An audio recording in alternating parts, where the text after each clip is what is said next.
সবাই খুবই কনফিডেন্ট যে আমরা অনেক ভালো পরীক্ষা দিয়েছি। রেজাল্ট না আসাতে আমরা রিভিউর একটা আন্দোলন করেছিলাম যে আমরা রিভিউ চাই, কেন রেজাল্ট আসলো না। আমি এখনও বিশ্বাস করি যে আমার খাতা দেখা হলে আমি 70 মার্ক পাবো, এটা আমার বিশ্বাস।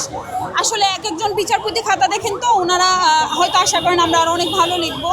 তো যার যার ব্যক্তিগত অপিনিয়ন থেকে খাতাটা ওনারা এক একভাবে মার্কিংটা করে, যে কারণে এক একজন খারাপ স্টুডেন্ট মানে খারাপ পরীক্ষা দিয়েও পাশ করে, অনেকে ভালো পরীক্ষা দিয়েও পাস মার্কটা আসে না। তো এখানে আমরা যে গ্রেস মার্কের ব্যাপারটা আসতেছে, এখানে 47, 48, 49 খুবই অল্প মার্কের একটা ব্যবধান, যেটা খাতা দেখা হলে অবশ্যই আমাদের বিশ্বাস সবাই 50 আপ মার্ক পাবে।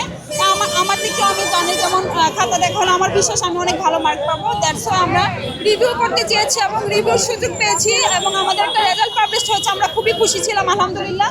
পরবর্তীতে কেন 4 দিন পরে রেজাল্টটা বাতিল করা হলো, এটার জন্য আমাদের আন্দোলনটা ছিল।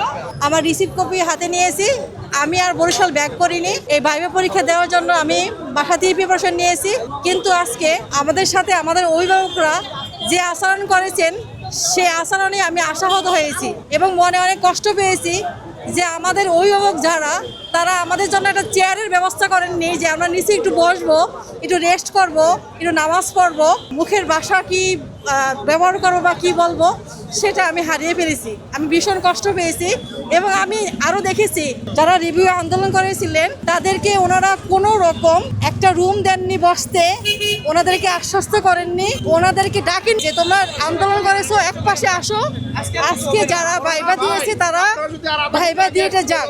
সবারই একটা রেজাল্ট এসেছে, কিন্তু এরপরে একটা রিভিউর একটা আবেদন করতে বলা হয়েছে। সবারই একটা রিভিউ চ্যালেঞ্জের বিষয় থাকে, যেটা হাইকোর্টেও হয়েছে, এবারই হয়েছে প্রথম হাইকোর্টেও। তো তখন আমাদের এখান থেকেও সিদ্ধান্ত আসে বার কাউন্সিল থেকে যে রিভিউ আবেদন আপনারা করতে পারবেন। তো সেক্ষেত্রে আমরা রিভিউ আবেদন করি। যখন রিভিউ আবেদনটা করি তখন তারা কোনো কথা বললো না। আমরা রিভিউ চ্যালেঞ্জের জন্য অ্যাপ্লাই করলাম, তাদেরকে বললাম খাতা দেখে আমাদের ভালো রেজাল্ট আসতে পারে, আমরা আশা করি ভালো রেজাল্ট করব। তো সেক্ষেত্রে তারা খাতা দেখে আমাদেরকে 1914 জন রিভিউতে পাস করা। এজন্য আমরা 1914 জন পাস করিয়ে হঠাৎ করে 4 দিন পর আবার তারা সেটাকে বাতিল করে দিল। এটা নিয়ে আমরা সামাজিক অবস্থান থেকে আমরা হেয় হয়েছি এবং আমাদের সবাইকে আমরা মুখ দেখাতে পারতেছি না এই লজ্জায় যে আমাদের পাস করে দেওয়া হলো। আমরা সবাইকে মিষ্টি মুখ করিয়েছি, সবাই আনন্দিত হলো ফ্যামিলিগত দিক থেকে। তারপর তারা যদি এখন এই মুহূর্তে বাতিল করে তাহলে আমাদের কি হবে, অবস্থাটা কি? আমাদের মানসিক অবস্থাটা খুবই আমাদের ভাইবা ছিল হয়ে গেছে।